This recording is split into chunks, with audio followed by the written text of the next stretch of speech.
हनुमान जी ने सीना क्यों चीरा?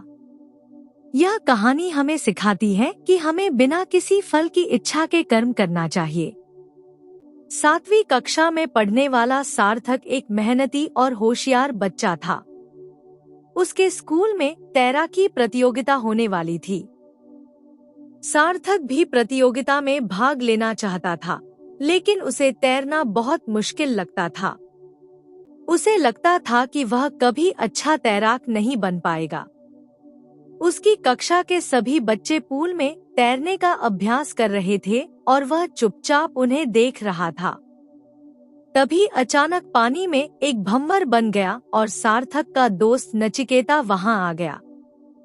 सार्थक, चलो तैरते हैं, मजा आएगा, नचिकेता ने सार्थक को पूल में बुलाते हुए कहा।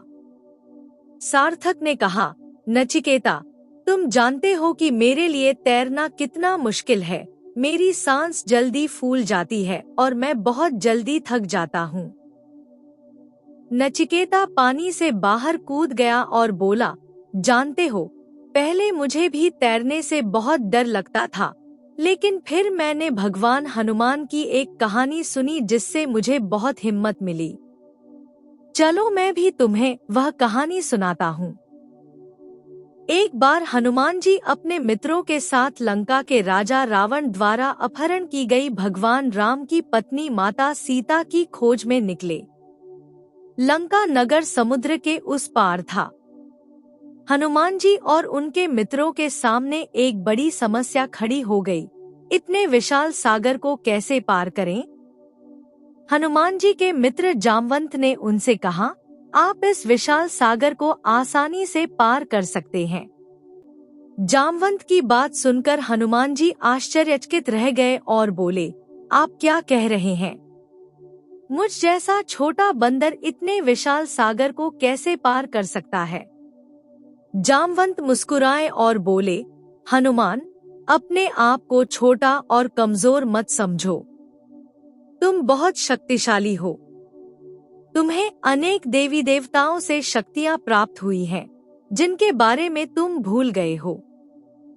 तुम बचपन में बहुत शरारती थे और अपनी शक्तियों से ऋषियों को परेशान करते थे।